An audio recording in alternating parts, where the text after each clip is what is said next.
let's go to California and let's actually talk about this, as maybe this is one of the reasons why In-N-Out Burger is moving out, as apparently there's a new law that has been passed that is allowing non-family adults to take guardianship of any minor with a simple form. Just check the box if parents cannot be located, creating a legal loophole that makes kidnapping children easy. Have you heard about this? I have not heard about this, but the first thing that came to mind is, wow, think of how many teachers and activists will be able to trans children now.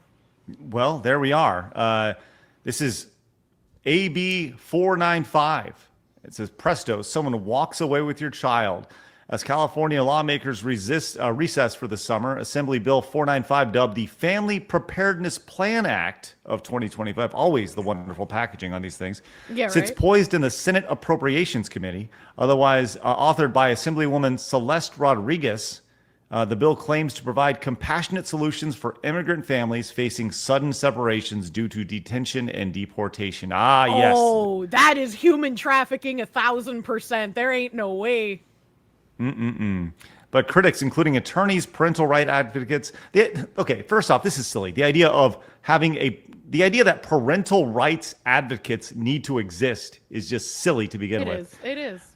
Faith-based organizations warn it dangerously redefines guardianships, strips away parental rights, and creates legal loopholes that may make kidnapping children easy. Yes. The author's intent. The majority of people in California believe in the child-free lifestyle, so they're not having kids themselves. So they're probably just like, you know what? It's not my kid, not my problem. If it gets kidnapped, fuck it. I don't understand. Like, these people who live in California, first off, what are you guys still doing? Like, legit question. I have a family member who lives out in California, and they have lived out there for pretty much their entire adult life. And I say this all the time, like, it's funny because I saw a video of these people who lived in the UK, and they came over to the United States for a holiday. And it really put in perspective how messed up their country is over there, because they were in the weeds. They don't see it happening. Then they leave, and then they take a step back and they go like, oh, I see what everybody else is talking about, right? And I feel like that would happen if a lot of these Californians did that. If they just went away and they didn't go to New York, they went to Nebraska or whatever, anywhere in any flyover state, and they realized how life actually was out of their bubble, they would realize how unbelievably messed up their state is. You would think that, but the problem seems to be the opposite, right? Californians end up fleeing California and going to other areas to get away from policies in California, and then just vote for the same exact shit that made California bad. Yeah, they just bring that's why they keep falling for communism. They're fucking idiots. They're like, I need to leave here because it's terrible, but I'm going to keep voting for the exact same thing. And communism this time, it's going to be different. Like, surely it will work. It's for the greater good. It has to work, right? Yeah. Well, the author's intent says Assemblywoman Rodriguez has her supporters argue, that AB 495 argues children are not left vulnerable if the parent is detained unexpectedly by ICE, by federal immigration officials. Her bill attempts to create streamlined guardianships by allowing a non-relative extended family member, defined broadly as anyone in a mentoring relationship. Jesus Christ. To assume control over a child through a one-page affidavit. No court review, no notarization, no parental consent required. That is balls crazy. So if I am like a human trafficker and I'm reading this and I know about all the illegals that I have trafficked into this country, I am now thinking, if I report these illegals to ICE, I can then take control of their children and traffic them again for another payment.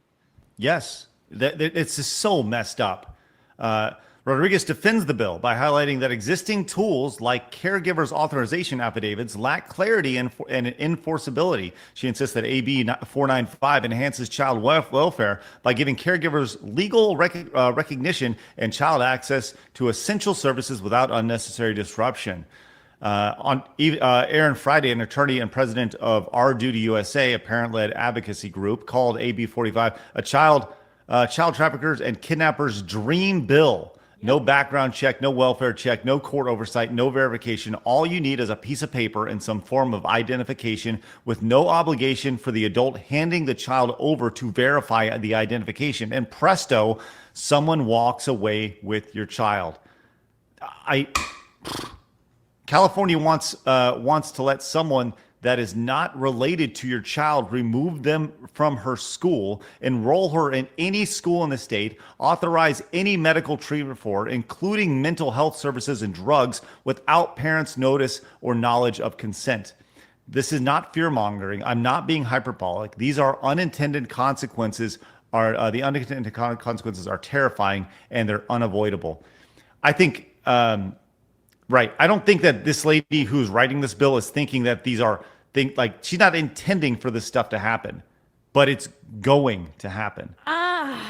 See, I used to be able to give benefit of the doubt where it's like, oh, maybe the politician just had a blind spot, right? Maybe they didn't think about some of the unintended consequences.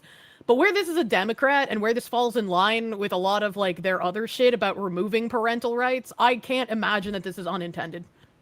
This is the state that decriminalized knowingly giving HIV to people. Like there's no way that this wasn't written intentionally. Man, that's crazy.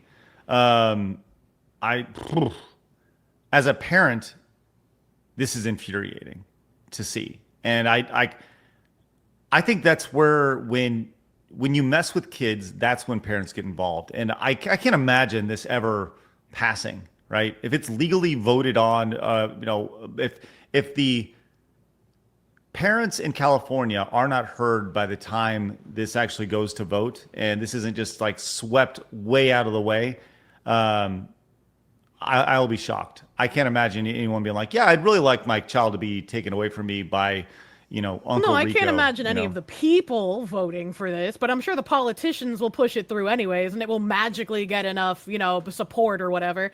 It's like, I'll have to find it again because I don't have it, but in Massachusetts, apparently they've just agreed to give like $30,000 to illegal migrant families to help them buy houses in the state.